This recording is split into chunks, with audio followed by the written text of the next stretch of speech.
সত্যানুসরণে পাঠ হয়েছে, out for on don't ask for 10, try perfectly for the one you shall get all, surely you will gain in life man in the manner. তাহলে এই যে ঠাকুর আমাকে বলেছেন একটা চাইতে গিয়ে তুমি 10টা চেয়ে বসো না,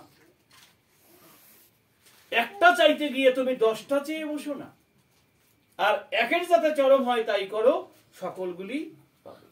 তাহলে একে আমি কিভাবে করবো? আমি ঠাকুরের দীক্ষা নিয়েছি, 5 থেকে একজন আমাকে বলছে যারা সৎসঙ্গী তারা কৃষ্ণকে মানে না, যারা সৎসঙ্গী তারা কৃষ্ণকে মানে না। অনেক আশপাশের লোক ওনাকে আপনাকে বলবে কিভাবে মানি না, বলছে আমরা মালা নেই না, আমরা তিলক কাটি না, এমনি করে আমাদেরকে কিন্তু অনেক কথাবার্তা বলে। কিন্তু এই প্রশ্নের উত্তর কি আমার জানা আছে? আমি কি তাকে বলতে পারি যে আমরা কেন মালা পড়ি না? আবার আমরা ঠাকুরের দীক্ষা নিয়েও আমরা আবার একটু নতুন করে আমরা ইচ্ছা মতন একটু মালা পড়েছি, মালা ধারণ করেছি, তাহলে আমার ঠাকুরের গলায় কি মালা আছে? তা তো আমরা দেখি না। আচ্ছা, ভগবান শ্রীকৃষ্ণের গলায় কি মালা আছে? আচ্ছা, বাবা লোকনাথের গলায় কি মালা আছে? আছে? নাই। শ্রীরামকৃষ্ণের গলায় মালা আছে? নাই। স্বামী বিবেকানন্দের গলায় মালা আছে? তা তো নেই। যে বিশ্ব ধর্মে সম্মেলনে যে বক্তৃতা করে আজকে সনাতনকে উপরে উঠিয়েছেন, তাদের গলায় তো মালা নেই, তাহলে আমি কেন মালা নেব? তাহলে যুগে যুগে তিনি যখন এসেছিলেন, যে যুগে যেমন দরকার তিনি তাই নিয়ে এসেছিলেন। তাই যুগে যুগে তুমি, হে প্রিয় পরম দয়াল ঠাকুর ওগো বিশ্বপতি, তব শ্রীচরণে কায়মন প্রাণে জানাই প্রণতি। যুগে যুগে তুমি এসেছিলে প্রভু, এসেছো যে কতবার, কলিযুগ শেষে শ্রী অনুকূল বেশে মহাকল্কি অবতার, সত্য যুগেতে শ্রীহরি রূপেতে হিরণ্য কশিপু বধিতে, নিঃসিংহ তুমি হয়েছিলে তুমি ভক্ত প্রহ্লাদের রক্ষিতে, ত্রেতা যুগেতে রামরূপে তুমি পুরুষোত্তম, 4টি অংশে লোভিয়া জনম পুরাইলে মনস্কাম, দুষ্ট রাবণে বধিতে আর স্থপিতে রাম রাজ্য, ধর্মরাজ্য সংস্থাপিয়া তুমি হইলে জগতে পূজ্য, দাপরেতে তুমি শ্রীকৃষ্ণ রূপে কংস কারাগারে আসি, সকল জীবে আকর্ষণ করি বাজাইলে মোহনবাসী, অধর্ম নাশিয়া ধর্ম সংস্থাপিয়া গাহিলে ধর্মের জয়, যুগে যুগে তুমি বিশ্ব মানবে দিয়াছো যে বরা ভয়, কলিতে প্রথমে শ্রী গৌরাঙ্গ নামে এসেছিলে নদিয়া ধাম, প্রেমের বন্যা বহাইতে তুমি গেয়েছিলে হরে কৃষ্ণ নাম, জড়াবেদি মৃত্যু পীড়িত মানবে করিতে মহাত্রাণ, এসেছিলে তুমি বুদ্ধ অবতারে হে দয়াল ভগবান, অহিংসার বাণী শুনাইলে তুমি হিংসা পূরিত জগতে, লোভিল বিশ্ব শান্তি স্বস্তি তোমারই অসীম কৃপাতে, রাম কৃষ্ণ রূপে অবতারে তুমি মাতৃভাবে দিলে দীক্ষা, জীব সেবাই শিব সেবা তুমি দিয়েছিলে শিক্ষা, তুমি ধরেছিলে যীশু খ্রিস্ট নাম পূর্ণ বেথে লহমে, এবার এসেছো শ্রী অনুকূল নামে হেমায়তপুর ধামে, চরমে চরম করিতে প্রকাশ কল্কি রূপেতে তুমি, ওরা তোল চরণে কায়মন প্রাণে কোটি কোটিবারে নমি। জয় গুরু। তাহলে তিনি যুগে যুগে এলেন। তাহলে আপনার একটা মোবাইলের সাউন্ডে আপনি একাই নয়, সবাইকে খুব বিরক্ত হয়ে যাচ্ছে। আমিও তো রংপুর থেকে এসেছি, আমার অনেক রোগী, আমার বউকে রেখে আসছি, ছোট ছেলেকে রেখে আসছি। এমনও তো হতে পারে এখনই অ্যাক্সিডেন্ট করেছে, এখন এমন হতে পারে সে মারাই গেছে ছেলে।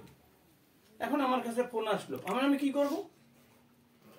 এখান থেকে বরগুনা কয় ঘন্টা লাগবে, বরগুনা থেকে বরিশাল কয় ঘন্টা লাগবে, বরিশাল থেকে 1600 টাকা ভাড়া দিয়ে তারপর যাবো রংপুরে, রংপুর থেকে 68 কিলোমিটার দূরে আমার বাড়ি, আরো দূরে। তাহলে এই রাত্রে কি আমি রওনা দিতে পারবো মা? আচ্ছা দাদারা, আমি কি তাহলে এখনই রওনা দিতে পারবো?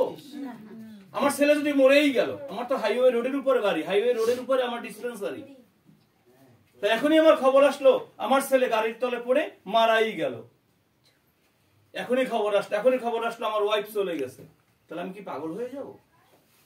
আমি আলোচনা রেখে মোবাইল রেখে কোথায় ছেলে, কোথায় মেয়ে, কোথায় বউ, পাগলা হয়ে দৌড়ানো শুরু করলাম। আসলে আমি কি এখন যেতে পারবো মা?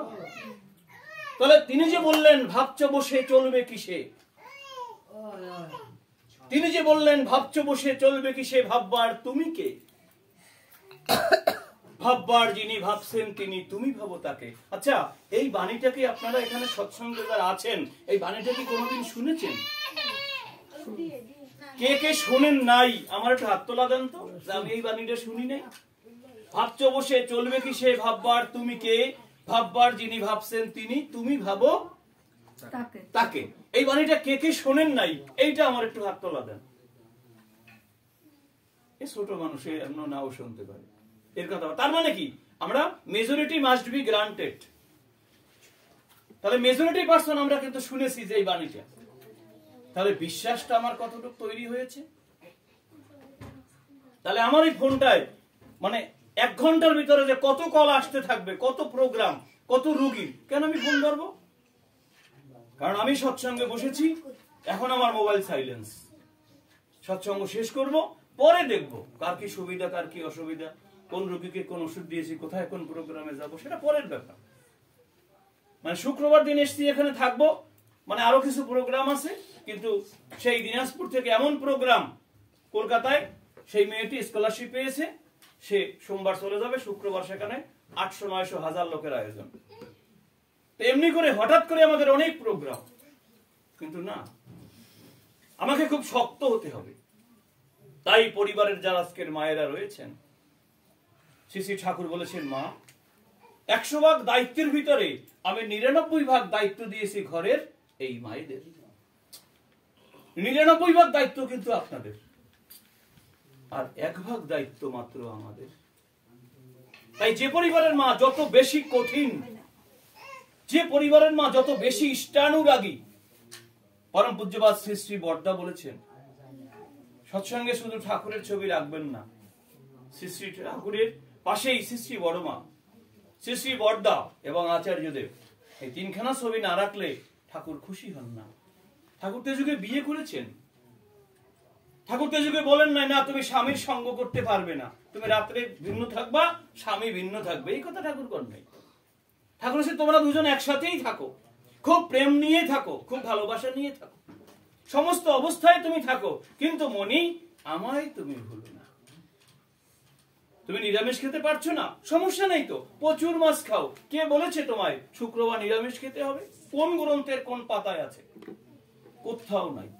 হ্যাঁ, তার বাণীতে আছে কি, মাছ মাংস খাসনে, আর পেঁয়াজ রসুন মাদক ছাড়তে বলেছে। আর বলেছে যা খেয়েছিস খেয়েছিস ভালো হয়েছে, আর খাবি না। যা খেয়েছিস ঠিক আছে, আর খাবি না, এটা তিনি বলেছেন। কিন্তু আপনাকে কখনোই দীক্ষা নিলে আপনাকে নিরামিষ খেতে হবে, শুক্রবার নিরামিষ, এই কথা নাই। তাহলে কি হয়েছে, তৎকালীন সময় যারা ঠাকুরের পার্শ্ববর্তী ছিলেন, দীক্ষা নিয়েই তো কেউ নিরামিষ খেতে পারে না, কারণ হয়ে না আসলে এখানে সে কেউ হতেও পারবে না। আপনি কি ভাবছেন? দক্ষিণবঙ্গের লোক তো মাছে ভাতে বাঙালি, আর দক্ষিণবঙ্গে তো এত নদী, মাছ আর মাছ, মাছ আর মাছ। তাহলে এই মাছ ছাড়া আমাদের ভাত খাওয়াই হয় না। তাহলে আজকে আমাদের ভিতর থেকে কতজনের মানে স্বস্তিনী ব্রত নিয়েছে? সদ্য কমলদাও স্বস্তিনী ব্রত পালন করছে। সে কি কাজ করলে, সে কি কাজ করে না? সে কি মাছ মাংস খাওয়ার পয়সা নেই? অবশ্যই আছে। তাহলে সে কেন খাচ্ছে না? ঠাকুরের দয়া আমরা খাচ্ছি না। তাহলে এই যে খাচ্ছি না, তাহলে কি হয়েছে? আমরা কি মরে গেছি? 51 বছর চলে, সর্দিও কোনোদিন হয় নাই। আপনি তো বলবেন সর্দিও হয় নাই, তার মানে কি 100 বছর বাঁচতে হবে? 100 বছর কিন্তু আপনাকে বাঁচতে হবে। আপনার হার্ট ভালো থাকবে, আপনার লিভার ভালো থাকবে, আপনার কিডনি ভালো থাকবে, আপনার হিউম্যান বডিতে কোনোদিন ডায়াবেটিক্স হবে না। এই বিধান ঠাকুর দিয়েছেন। আর এখন তো মৃত্যুর খবর বেশিরভাগই স্ট্রোক। খবর আসলে কি হয়েছে, অমুক লোক মারা গেছে, কারণ এই মাত্র তো লোকটার সাথে কথা বললাম, এই মাত্র তো বৌদির সাথে কথা বললাম, তো লোকটা মারা গেল, কেন মারলো?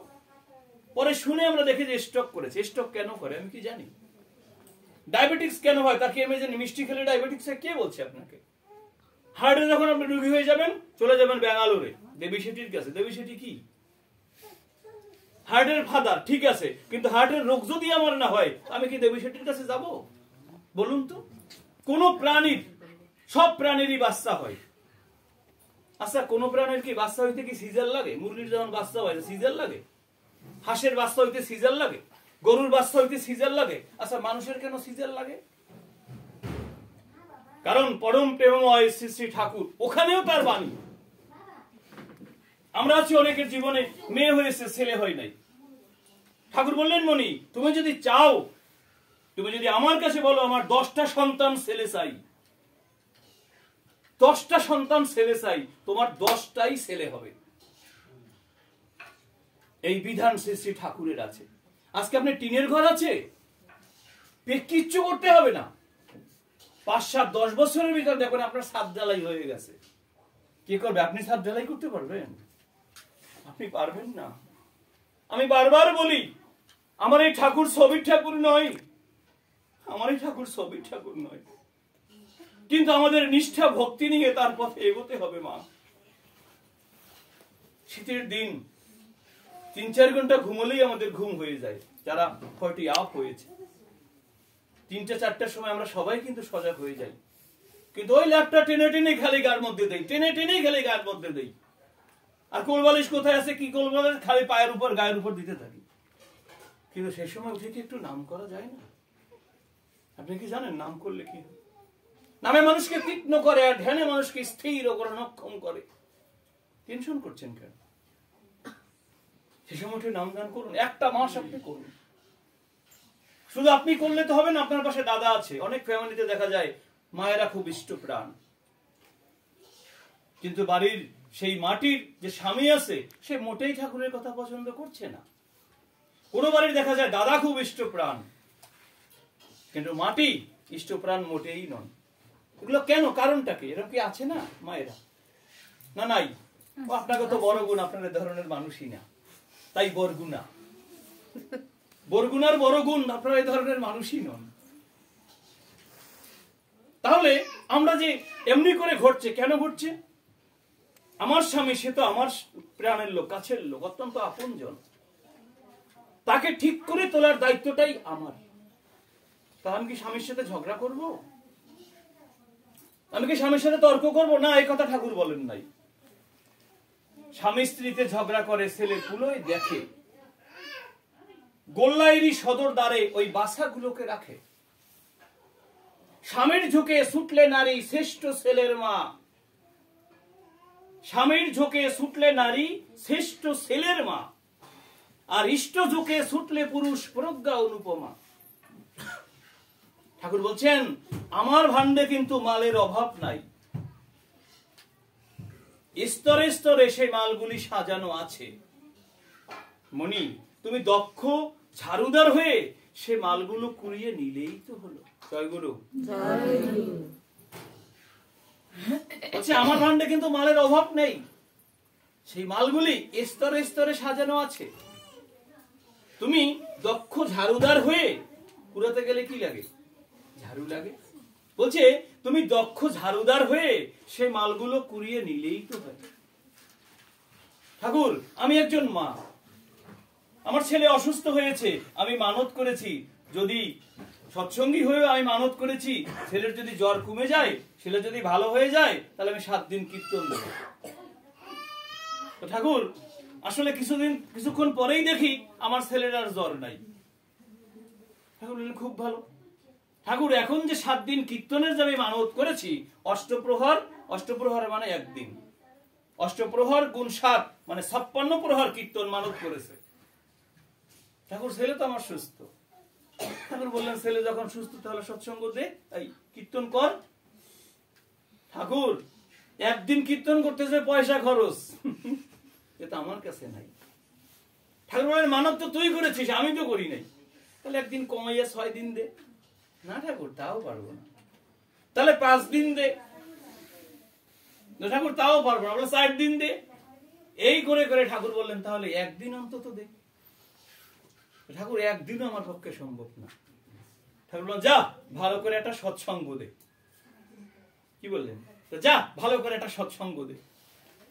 কারণ সৎসঙ্গ যেখানে হয় আমি নিজেই উপস্থিত থাকি, ওই সৎসঙ্গে আমি নিজেই উপস্থিত থাকি। আমি উপস্থিত থেকে তোমরা তখন আমার কাছে যে প্রার্থনা করো, তোমরা আমার কাছে যে প্রার্থনা করো, আমি তা খুব ভালো করে শুনি। আর শুনে শুনে আমার সাথে যে একটা ডায়েরি থাকে, ওই ডায়েরিতে আমি লিখে রাখি। তোমরা চাওয়ার সাথে সাথেই আমি তোমাদেরকে দিতে পারি না। তবে আবার কিছুক্ষণ পরে পরে আবার যখন ডায়েরি দেখি, দেখার সাথে সাথে আমার আবার মনে পড়ে যায় কার কখন কোথায় কে কিভাবে চেয়েছিল। সময় হলেই আমি সেটা তোমায় আবার ফিরিয়ে দেব। জয় গুরু। চাওয়ার সাথে সাথেই হয়। এক কাপ চা দাও, চাটা তো রেডি করতে হবে। এই ভাত দাও, এখনই ভাত দিল, চাইলাম বলে ভাত হয়ে গেল। তাহলে তার জন্য কিছু করতে হবে। কি করবেন আপনি? আপনি নিজে প্রার্থনা করবেন। বিছনায় আছেন তো? আমরা তো হিন্দুরা যারা আছি, বিছনা নিয়ে খুব কাহিনী। বাসি বিছনা, বাসি কাপড় নিয়ে খুব ডিজাইন। এই বাসি বাসি করতে করতে আমরা নিজেরাই বাসি হয়ে গেছি। কি আছি না? মা ইষ্টভীতি করছেন? দাদা করবেন না, বাসি কাপড় তো, বাসি কাপড় ইষ্টভীতি করবে, ভালো লাগে না। তাহলে কখন করবেন? দাদা একটু স্নান টান করে এসে একবার নিষ্ঠা সহকারে করবো। কি মা, এটা আপনার দেশে বলে না, কিন্তু অন্যান্য দেশে বলে। বরগুনার লোক এরা এখানে বলে না। এখন তাহলে ইষ্টভীতি কখন করে আমি দেখি 8টা, 8:30, 9টার সময় স্নান টান করে ঠরে সব কাজ করে এসে ঠাকুরের কাছে বলছেন, হাজিয়ে প্রভাতে কর্মারম্ভে তোমারই ভোগের লাগি। তখন তো সময় থাকে না। কেউ কথা না বলাই ভালো। একজন যখন কথা বলে, অন্য সবাই মৌন থাকে। ঠিক আছে? এখন বলছেন যে তাহলে আমি মন্ত্রে কি বললাম? আজিয়ে প্রভাতে। আচ্ছা, 8:30, 9টার সময় যে ইষ্টভীতিটা করলাম, সেটা কি প্রভাত থাকে? কি হয় তখন? 9টায়। এবার বলছে কর্মারম্ভে। কি আপনাদের এই ইষ্টভীতির মন্ত্রে কি এই কর্মারম্ভে আছে না? নাকি আমাদের রংপুরে এবার একটু ভিন্ন, বা অন্য জায়গায় ভিন্ন কিনা? এক আছে তো? আচ্ছা, এক আছে। তাহলে কর্মারম্ভে, তাহলে আমি যে সকালবেলা উঠে এত এত কাজ করলাম, তাহলে কি আমার কর্মারম্ভে থাকলো? তাহলে প্রথম আমার প্রভুর সঙ্গে আমি, অথচ 2 বেলা প্রার্থনায় বললাম, ছাড়ো রে মন কপট চাতুরি। খুব ডিজাইন করে বলি, ছাড়ো রে মন কপট চাতুরি, বদনে বলো হরি। মুখস্থ না আমাদের, কিন্তু কপট চাতুরি তো প্রথমেই করলাম, মুখে একটা, অন্তরে একটা। তাহলে ইষ্টভীতির টাইমটা কখন? আজিয়ে প্রভাতে কর্মারম্ভে। প্রভাত থাকতে হবে, আর সর্ব কাজের আগে। এখন প্রশ্ন হচ্ছে, দাদা আমরা তো সংসারী জীব, স্বামী আছে, স্ত্রী আছে, বাচ্চা ছেলে মেয়ে অনেকের আছে। তো দাদা আমরা বিছনায় বসে কি করব? দীপরক্ষিতে শ্রী ঠাকুরকে প্রশ্ন করা হয়েছে, ঠাকুর বাসি বিছানায় বসে কি ইষ্টভীতি করা যায়? বাসির বিছানায় বসে কি প্রার্থনা করা যায়? প্রশ্ন করেছেন। এই প্রশ্নের উত্তরে শ্রী ঠাকুর বলেছেন, হ্যাঁ যায়। যদি তাই না হইতো, আচ্ছা প্রার্থনার জন্য ঠাকুরের একটা বাণী আছে। কি বাণী আছে? যেথায় থাকিস, মনে থাকে না আসলে বাণী, আপনার একটু ধরাই দিলে আমার ভালো লাগে। যেথায় থাকিস হোস না বেহুশ। দেখুন কি বলেছেন বাণীতে, সব কিন্তু বলেই গেছেন। যেথায় থাকিস হোস না কি বেহুশ। করতে সন্ধ্যা প্রার্থনা, হবি তাতে কর্মে নিপুণ। শক্তি পাবি কি বর্ধনা। তাহলে কি বাণীতে বলছেন যে বিছনায় বসে ইষ্টভীতি করা যাবে না? বিছনায় বসে প্রার্থনা তো কর নাই। যেথায় থাকিস হোস না বেহুশ। পায়খানার টাইম হয়েছে, আমি পায়খানায় গিয়েছি, টাইম হয়েছে প্রার্থনা, ওই প্রার্থনা ওইখানে বসেই করতে হবে আমায়। তিনি তো বলছেন যেথায় থাকিস হোস না বেহুশ। তাহলে আমি কি ওই টাইমে প্রতিদিনই পায়খানায় যাই? কি মা, যাই? প্রতিদিন ওই টাইমে কি স্নান করি? তাহলে যেথায় থাকিস হোস না বেহুশ। আমার দোকানে কাস্টমার আসছে, কথাই বলতে হবে। তখন কি হবে? কাস্টমারটা চলে যাবে, তাহলে আমার দোকান হবে না। মুসলমান দেখি নামাজে যাই শুরু হয়, দেখছেন অবস্থাটা, দোকানদারি খোলা রেখে 7-8 টানার সময় নাই, দৌড়াচ্ছে। আজকের আমাদের হিন্দুদের অধপতন হয়েছে এই জায়গায়। কারণ হিন্দু নামে রেখে এই হিতে হইল হিংসা। আর আমরা যারা সৎসঙ্গী আছি, এই হিংসার বিরুদ্ধে আমাদেরকে লড়তে হবে, কারণ একই ঠাকুরের দীক্ষা আমরা গ্রহণ করেছি। এখান থেকে আসাম চলে যাবেন, দেখেছেন ঠাকুরের একটা ছবি কোনো দোকানে, দাদা জয়গুরু, দেখে ভাবছেন ঠাকুরের যে ছবি, অবশ্যই সে সৎসঙ্গী। শুধু বলেন দাদা জয়গুরু, এই কথা বলার সাথে সাথে দেখুন সেই মানুষটি আপনার জন্য কি করে, সেই মানুষটি আপনার জন্য কি করে, কেন করবে? আমরা সবাই ঠাকুরের দীক্ষা নিয়েছি, ঠাকুর আমাদের পিতা, ঠাকুর আমাদের পিতা। আমরা সবাই যারা পুরুষ আছি আমরা প্রত্যেকে ভাই। আমরা কিন্তু বলি না প্রভু, এই কথা কেউ বলি না। আবার মাতাজি টিজি বলি না, আমরা কি বলি? মা বলি। কারণ মা ডাকলেই কামিনীর ভাব কেটে যায়, তাই আমরা মা ডাক দিই। এ কার দেওয়া? শ্রী ঠাকুরের দেওয়া। তাহলে তার কথা আমি যত নিষ্ঠা সহকারে পালন করবো, আমি করলে তো হবে না। পড়শিরা তোর নিপাত যাবে, তুই একা সুখ খাবি বুঝি? যা ছুটে যা তাদের বাঁচা, তারাই যে তোর বাঁচার পুঁজি। তাহলে আমি একা বাঁচতে কিন্তু পারবো না। আর যে পরিস্থিতি বাংলাদেশের চলছে, আমার তো ব্যাপার না, আমি তো ইন্ডিয়ান সিটিজেনশিপ, আমার তো সমস্যা নাই। কিন্তু আপনাদের উদ্দেশ্যেই বলি, আপনারা কি বাঁচবেন না? নেট ছাড়লে কিন্তু আপনারা টেনশন করেন কি হবে, দেশের অবস্থা কি, আমরা কোন দিকে যাব, কি করব। আমাদের তো ন্যাশনাল আইডি কলকাতার নাই, আধার নাই, প্যান নাই, কিছু নাই, ভোটার নাই, আমি কিছু করি নাই, তাহলে আমি কি করব? যে অবস্থা আমাদের হচ্ছে, আপনারা টেনশন করছেন। কিন্তু আমি আপনাদেরকে বলে যাই, আর কখনো আসতে পারি কিনা জানি না, আমি আপনাদের একটা কথা বলি, এমন ঘটনা যে হবে, এর চাইতে আরো বড় ঘটনা ঘটবে, সেটা আসতেছে। যে টাকা নিয়ে আমরা এত পাগল হয়ে যাচ্ছি, এত টাকা উপার্জনের ধান্দা, এই টাকা কিন্তু আমাদের থাকবে না। আপনারা দেখেছিলেন আয়লার সময়, আপনারা দেখেছিলেন সিডরের সময়, বড় বড় ঘূর্ণিঝড়, বড় বড় জলোচ্ছ্বাস এই দেশে হয়েছে, হয় নাই? কোথায় ছেলে, কোথায় মেয়ে, যারা সোনার বিজনেস করছে, সোনার সমস্ত সোনা জুয়েলারির সব পোটলা করেছে, পোটলা করে কোমরের মধ্যে রেখে দিয়েছে, ভাবছে অন্তত সোনাগুলো থাকবে। কিন্তু যখন অল্পক্ষণ 10-15 মিনিটের মধ্যে জল উঠে গেল, সাঁতার কাটা শুরু করেছে, কিন্তু সোনার কারণে তার বডি ভার হয়ে যাচ্ছে, সোনার মোচা ফেলে দিয়েছে। কারণ আগে তো আমাকে বাঁচতে হবে। ঠাকুর একদিন বলেছিলেন, মণি শোনো সন্ন্যাসী, শোনো জ্যোতি, এই সন্ন্যাসে ব্রতী হওয়ার সঙ্গে সঙ্গে দৃঢ় নিশ্চয় করে বেঁধে রেখো অন্তরে তোমার নাম নাই, ছিল না কখনো, যে নামেই অভিহিত হও না কেন তা তোমার উপাধি। বিবর্তনের বহু ঘূর্ণি অতিক্রম করে সংযোগ বিয়োগের প্রশ্রবণে তুমি আজ যেবা যাতে ভেসে ভেসে পরিণত হয়েছ, মনে রেখো সেই পরিণামের ক্ষুধায় অন্ন পাবে না, ক্ষুধায় অন্ন পাবে না, তৃষ্ণায় জল পাবে না, রোগে শুশ্রূষা পাবে না। যারা আমার উপর নির্ভর করে থাকবে তারাই একমাত্র বেঁচে থাকবে। সোনামণি, যে টাকার জন্য তুমি ব্যস্ত হচ্ছ, এক মুঠো সোনা দিয়ে এক মুঠো চাল পাবে না। জয়গুরু। তাই তিনি বলেছিলেন, মানুষ আপন টাকায় পাওয়া, যত পারিস মানুষ ধর।